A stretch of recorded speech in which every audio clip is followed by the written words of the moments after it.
ಬೇಲೂರು ತಾಲೂಕು ಬಿಕ್ಕೋಡು ಹೋಬಳಿ ಚಳೇನಹಳ್ಳಿಯಲ್ಲಿರುವ ಶ್ರೀ ಶನೇಶ್ವರ ಸ್ವಾಮಿ ದೇವಾಲಯದಲ್ಲಿ ಲೋಕ ಕಲ್ಯಾಣಾರ್ಥ ಫೆಬ್ರವರಿ 14ರಂದು 31ನೇ ವರ್ಷದ ಜಾತ್ರಾ ಮಹೋತ್ಸವ, ಕಾಕವಾಹನ, ಅಡ್ಡೆಪಲ್ಲಕ್ಕಿ ಉತ್ಸವ ಹಾಗೂ ದಿವ್ಯ ರಥೋತ್ಸವ ನಡೆಯಲಿದ್ದು, ಈ ಮಹೋತ್ಸವವು ಸಾಮಾಜಿಕ ಹಾಗೂ ಧಾರ್ಮಿಕ ಕಾರ್ಯಕ್ರಮಗಳಿಗೂ ಸಾಕ್ಷಿಯಾಗಲಿದೆ ಎಂದು ದೇವಸ್ಥಾನ ಪ್ರಧಾನ ಕಾರ್ಯದರ್ಶಿ ಭುವೇಶ್ ಹೇಳಿದರು. ಈ ದೇವಸ್ಥಾನವು 1994ರಲ್ಲಿ ಪ್ರಧಾನ ಅರ್ಚಕ ಹಾಗೂ ಸಂಸ್ಥಾಪಕ ಅಧ್ಯಕ್ಷ ದಿವಂಗತ ಮಂಜುಸ್ವಾಮಿರವರ ಉಸ್ತುವಾರಿಯಲ್ಲಿ ನಿರ್ಮಿಸಲ್ಪಟ್ಟಿತ್ತು. ಅಂದಿನಿಂದ ಪ್ರತಿ ವರ್ಷ ಜಾತ್ರಾ ಮಹೋತ್ಸವವು ಇದರ ನೇತೃತ್ವದಲ್ಲಿಯೇ ಜರುಗುತ್ತಿದ್ದು, ಆದರೆ 2021ರಲ್ಲಿ ಪ್ರಧಾನ ಅರ್ಚಕ ಮಂಜುಸ್ವಾಮಿ ಅಸ್ತಂಗತವಾದ ಹಿನ್ನೆಲೆಯಲ್ಲಿ ದೇವಸ್ಥಾನದ ಸಂಪೂರ್ಣ ಜವಾಬ್ದಾರಿಯನ್ನು ಇವರ ಸಹೋದರ ಅಪ್ಪಣ್ಣನವರು ವಹಿಸಿಕೊಂಡಿದ್ದು, ಇವರ ಆಡಳಿತದಲ್ಲಿ ಇದೀಗ 5ನೇ ವರ್ಷದ ಮಹೋತ್ಸವವು ಜರುಗುತ್ತಿದೆ. ಪ್ರಸಕ್ತ ಸಂದೀಪ್ ಸ್ವಾಮಿರವರು ದೇವಸ್ಥಾನದ ಪ್ರಧಾನ ಅರ್ಚಕರಾಗಿ ಸಲ್ಲಿಸುತ್ತಿದ್ದಾರೆ. ಜಾತ್ರೆ ನಡೆಯುವ 9 ದಿನಗಳ ಮುನ್ನ ಸ್ವಾಮಿಯವರ ಅಡ್ಡಪಲ್ಲಕ್ಕಿಯು ಚಿಕ್ಕಬಿಕ್ಕೋಡು, ಕೆಳಬಿಕ್ಕೋಡು ಹಾಗೂ ಹುಸ್ಕೂರು ಗ್ರಾಮಗಳಿಗೆ ತೆರಳುವುದು. ಅಡ್ಡಪಲ್ಲಕ್ಕಿಯು ತೆರಳಿದ ಗ್ರಾಮಗಳಲ್ಲಿ 9 ದಿನಗಳ ಕಾಲ ನವಗ್ರಹ ಪೂಜೆಯನ್ನು ಭಕ್ತಿಭಾವದಿಂದ ಸಲ್ಲಿಸಲಾಗುತ್ತದೆ.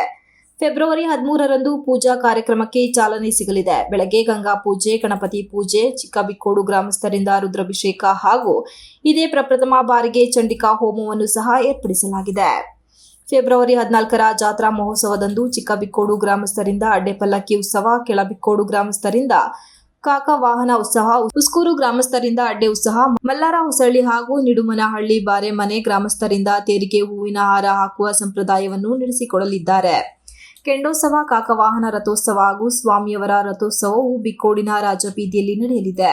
ಇದೇ ದಿನ ರಾತ್ರಿ ತಿರುಮಲೇಶ್ವರ ಕೃಪಾ ಪೋಷಿತ ನಾಟಕ ಮಂಡಳಿ ಕೃಷ್ಣಾಪುರ ಇವರ ವತಿಯಿಂದ ರಾಜ ಸತ್ಯವ್ರತ ಅಥವಾ ಶನಿ ಪ್ರಭಾವ ನಾಟಕವನ್ನು ಆಯೋಜಿಸಲಾಗಿದೆ.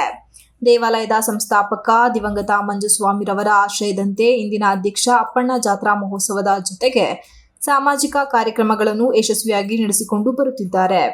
ನೋಂದಾಯಿತ ಮಹಿಳೆ ಮತ್ತು ಪುರುಷ ವೃದ್ಧರಿಗೆ ಉಚಿತ ವಸ್ತ್ರ ವಿತರಣೆ ಹಾಗೂ ಉಚಿತ ಸಾಮೂಹಿಕ ವಿವಾಹವನ್ನು ಆಯೋಜಿಸಲಾಗುತ್ತಿದ್ದು, ಜಾತ್ರೆ ಅಂಗವಾಗಿ ಆಗಮಿಸುವ ಭಕ್ತಾದಿಗಳಿಗೆ 3 ದಿವಸಗಳ ಕಾಲ ನಿರಂತರವಾಗಿ ಅನ್ನದಾಸೋಹವನ್ನು ಏರ್ಪಡಿಸಲಾಗಿದೆ ಎಂದರು.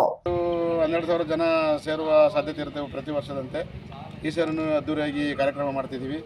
ಈ ಒಂದು ಜಾತ್ರೆಯ ಅಂಗವಾಗಿ ವಿಶೇಷವಾಗಿ ವಯಸ್ಸಾದಂಥ ಮಹಿಳೆಯರಿಗೆ ಮತ್ತು ಪುರುಷರಿಗೆ ವಸ್ತ್ರವನ್ನು ಕೊಡುವುದಕ್ಕೆ ನಮ್ಮ ಅಧ್ಯಕ್ಷರು ಒಪ್ಕೊಂಡು ಈ ಒಂದು ವ್ಯವಸ್ಥೆ ಮಾಡಿದ್ದಾರೆ. ಈ ಸರಿ ಮತ್ತೆ ಸಾಮೂಹಿಕ ಮದುವೆ ಮಾಡಬೇಕು ಅಂತೇಳಿ ಏರ್ಪಾಡು ಮಾಡಿದ್ದು. ಅದಕ್ಕೆ ಈ ಸರಿ ಒಂದು 3 ಜೋಡಿ ಹೆಸರು ಕೊಟ್ಟಿದ್ದಾರೆ. ಅದನ್ನು ಕೂಡ ನಾವು ಮಾಡ್ತಾಯಿದ್ದೀವಿ. ಬಟ್ಟೆ ಮತ್ತು ಅವರಿಗೆ ಏನು ಬೇಕಾದ ಮದುವೆಗೆ ಏನು ಸಾಮಗ್ರಿ ಎಲ್ಲ ನಾವು ಫ್ರೀಯಾಗಿ ಎಲ್ಲ ಮಾಡ್ತಿದ್ದೀವಿ. 31ನೇ ವರ್ಷದ ಜಾತ್ರೆ ಇದು. 31 ವರ್ಷದ ಜಾತ್ರೆ ಇದನ್ನು ನಾವು ಇದುವರೆಗೂ. ಈ ವೇಳೆ ದೇಗುಲದ ಅಧ್ಯಕ್ಷ ಅಪ್ಪಣ್ಣ, ಸುರೇಶ್, ಲಚ್ಚು ಇದ್ದರು.